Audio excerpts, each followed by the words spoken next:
श्यामपुर नाम के एक गांव में नेहा नाम की एक लड़की अपने चाचा माधव के साथ रहा करती थी। दरअसल माधव की कोई संतान नहीं थी और माधव की पत्नी भी सालों पहले गुजर चुकी थी, तो उसने नेहा की परवरिश अपनी बेटी की तरह की। ये तब की बात है जब माधव और नेहा के माता पिता किसी काम के लिए शहर जा रहे थे, तो तभी उनकी गाड़ी एक बड़े से ट्रक से टकराई और उनका एक्सीडेंट हो गया। किसी तरह से माधव और नेहा उस हादसे में बच गए, लेकिन नेहा के माता पिता को वह बचा नहीं सका। तब से माधव ने नेहा की परवरिश एक पिता की तरह की। अब नेहा 21 वर्ष की हो चुकी है। माधव नेहा से कहता है, नेहा बेटा, तुम्हें पेंटिंग करना बहुत पसंद है ना? तो नेहा कहती है, हाँ काका, मुझे पेंटिंग करना बहुत ही अच्छा लगता है। पर तुम कॉलेज क्यों नहीं जा रही? तुम्हें कॉलेज तो जाना ही चाहिए, और वैसे भी ये साल तुम्हारे कॉलेज में आखिरी साल है। तो नेहा कहती है, मैं कॉलेज नहीं जाऊंगी काका। वो लड़कियां मेरा मजाक उड़ाती है, सबके सामने मुझे बेइज्जत करती है, मेरे रंग के बारे में मुझसे बुरा भला कहती है। तो माधव कहता है, नेहा बेटा, उन्होंने कहा तो क्या हुआ, इससे तुम अपनी पढ़ाई तो बंद नहीं कर सकती। तुम्हें पढ़ने के लिए तो कॉलेज जाना ही पड़ेगा। जिनको जो कहना है कहने दो। मैं जानता हूँ कि मेरी बेटी दुनिया की सबसे सुंदर लड़की है। माधव नेहा की बातों के बारे में सोच ही रहा था, तो तभी वहाँ पर उसका मित्र जीतू आया। अरे जीतू, बताओ कैसे आना हुआ आज? तो जीतू कहता है, अरे माधव, तूने नेहा के रिश्ते के बारे में कहा था। देख भाई, पर कोई भी नेहा के रूप के कारण इस रिश्ते के लिए नहीं मान रहा।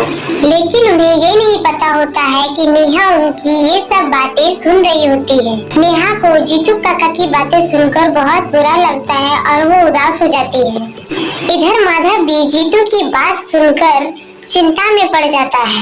तो इधर राशि, नीति और मोनी रास्ते पर खड़ी होकर बातें करती है। तो राशि कहती है, अरे तुम लोग को पता है, मुझे लड़की वाले देखने आए थे और अगले महीने ही मेरी शादी होने वाली है। और हो भी क्यों ना, मैं इतनी सुंदर जो हूँ। हाँ राशि, हम सुंदर तो है। वैसे तूने नेहा को देखा है? उससे तो कोई भी लड़का शादी नहीं करेगा। तभी वहाँ पर नेहा आती है। तो राशि कहती है, अरे देखो तो कौन चल के आ रही है हमारी तरफ। राशि नेहा से कहती है, तो तुम कॉलेज जा रही हो? मैंने तो सोचा था कि तुम कॉलेज आओगी ही नहीं। तो नेहा कहती है, हाँ, मैं कॉलेज जा रही हूँ और तुम लोग की बुरे सोच की वजह से मैं अपनी पढ़ाई नहीं छोड़ सकती। वैसे हमने सुना कि तुम्हारे काका तुम्हारे लिए रिश्ता ढूंढ रहे हैं। ढूंढने दो, तुम्हें कौन ही लड़का पसंद करेगा। हाँ, वैसे तुम्हारा रंग ऐसा है कि अगर अंधेरे में खड़ी हो जाओ तो दिखोगी भी नहीं। वे तीनों नेहा का फिर से मजाक उड़ाती है और हंसने लगती है।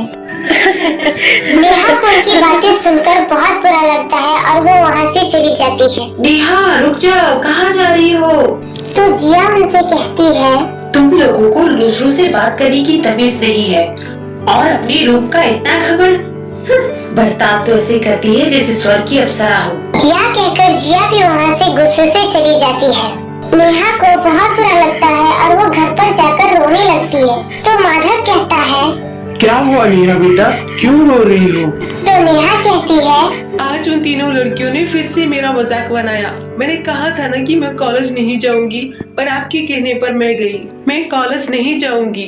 यह कहकर नेहा वहाँ से चली जाती है। माधव भी दुखी हो जाता है। तो वही दूसरे दिन नेहा घर के आंगन में पेंटिंग कर रही होती है और माधव पौधा लगा रहा होता है। तभी राशि की माँ मालती वहाँ पर आती है। मालती को यह देखकर बहुत अजीब लगता है कि नेहा घर में रहकर दिन भर पेंटिंग ही करती रहती है। माधव मालती से कहता है, अरे मालती जी, कहिए कैसे आना हुआ? मेरे घर पर चीनी खत्म हो गई है, क्या आप मुझे चीनी ला के देंगे? वैसे मुझे एक बात और करनी थी। नेहा दिन भर घर में पेंटिंग ही करती रहती है। आपको नहीं लगता कि उसकी शादी की उम्र हो गई है? तो आपको उसके लिए एक अच्छा सा रिश्ता ढूंढना चाहिए। सही कहा आपने, पर मैं उसके लिए रिश्ता ढूंढ रहा हूँ, आप इसकी फिक्र ना करें। वैसे एक बात और कहूँ, बुरा मत मानिएगा। एक तो ये लड़की है, ऊपर से रंग भी सांवला है। इसलिए उसकी शादी के लिए ज्यादा देर ना करे तो अच्छा होगा आपके लिए। यह कहकर मालती वहाँ से चली जाती है। नेहा को भी मालती की यह बात बहुत बुरी लगती है और वो वहाँ से उदास होकर चली जाती है। तो मालती की बातें सुनकर माधव भी सोचने लगता है। तो उधर माधव मालती की बातों को याद कर कर चिंतित हो रहा था। तभी वहाँ पर उसका मित्र जीतू आता है। माधव जीतू से कहता है, बोलो जीतू, कैसे आना हुआ?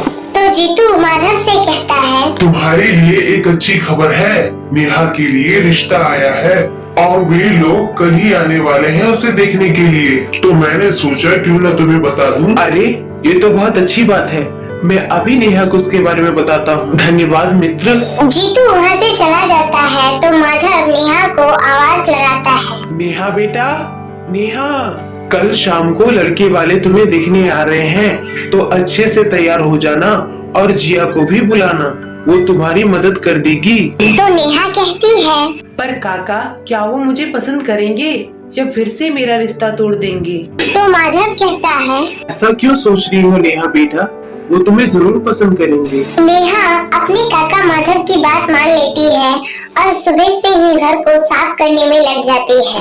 तो शाम का वक्त है और जिया नेहा की मदद करने के लिए उसके घर आती है। जिया नेहा से कहती है, तो ये ड्रेस कैसी है? क्या ये ठीक है तुम्हारे लिए?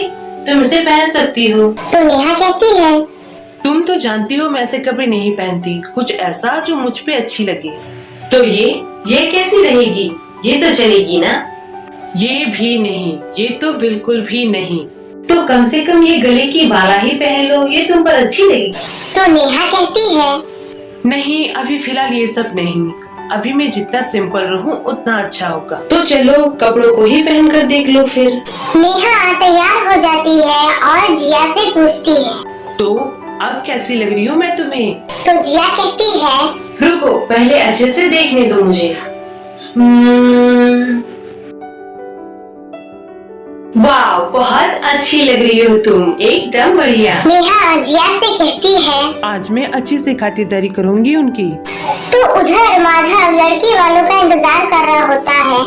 तभी घर पर लड़के वाले आते हैं। तो जीतू कहता है, भाई माधव, ये है उद्धव और उसके माता पिता सुधीर जी और निर्मला जी। अरे आइए ना, आप लोग वहाँ क्यों खड़े हैं? आप ही का घर समझिए। जिया बेटा, मेहमानों के लिए चाय नाश्ता लाओ। आप लोग खड़े क्यों हैं? बैठिए बैठिए। तो क्या लेंगे, चाय नाश्ता कॉफी? तो निर्मला कहती है, अरे नहीं, आप तो हमें लड़की से मिला दीजिए बस।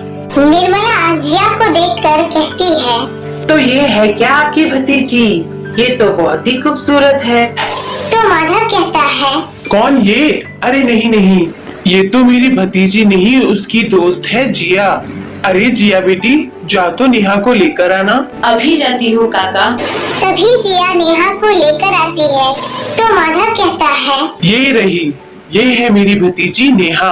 जैसे ही लड़के वाले नेहा को देखते हैं तो उद्धव कहता है, अरे माँ, ये कैसी लड़की है? हमसे तो कहा गया था कि लड़की बहुत ही सुंदर होगी। हाँ सही कहा बेटा, हमारे साथ धोखा हुआ है।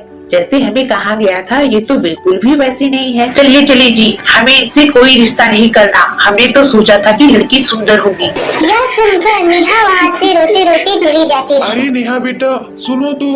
लड़के वाले रिश्ता तोड़कर वहाँ से चले अरे जाते हैं। सुनिए तो, ऐसे मत जाइए, लड़की बहुत ही संस्कारी है। माधव नेहा से कहता है, नेहा बेटा, दरवाजा खोलो। दरवाजा खोलो नेहा। तो नेहा अंदर से कहती है, मैं ठीक हूँ, आप लोग जाइए, मुझे कुछ देर अकेले रहना है। वे दोनों वहाँ से चले जाते हैं। तभी नेहा उठती है और उठकर पेंटिंग करने लगती है। तो वही दूसरे दिन माधव नेहा से कहता है, नेहा बेटा, तुम ठीक हो ना? मैं काम पर जा रहा हूँ। मैं ठीक हूँ काका, आप जाइए। तभी माधव नेहा से कहकर काम पर जाने के लिए निकल जाता है। नेहा घर के कुछ सामान के लिए दुकान जाती है। तो गांव की औरतें उसके बारे में बातें करती हैं। अरे ये तो माधव की भतीजी है ना, जिसका रिश्ता कल टूट गया। हाँ सुना, लड़के वालों ने बहुत बेइज्जती की इसकी। नेहा दुकान पर चीजें खरीदी रही होती है कि तभी राशि और उसके दोस्त वहाँ पर आते हैं। राशि नेहा से कहती है, अरे सुना कर लड़के वाले देखने आए थे तुम्हें। पर उन्होंने तुम्हारी बहुत बेइज्जती की। अरे तुम लोग को पता है, मैंने सुना उसकी माँ ने तो उसके मुंह पर ही मना कर दिया। वे तीनों फिर से नेहा को भला बुरा कहती है और वे लोग उस पर हंसने लगते हैं।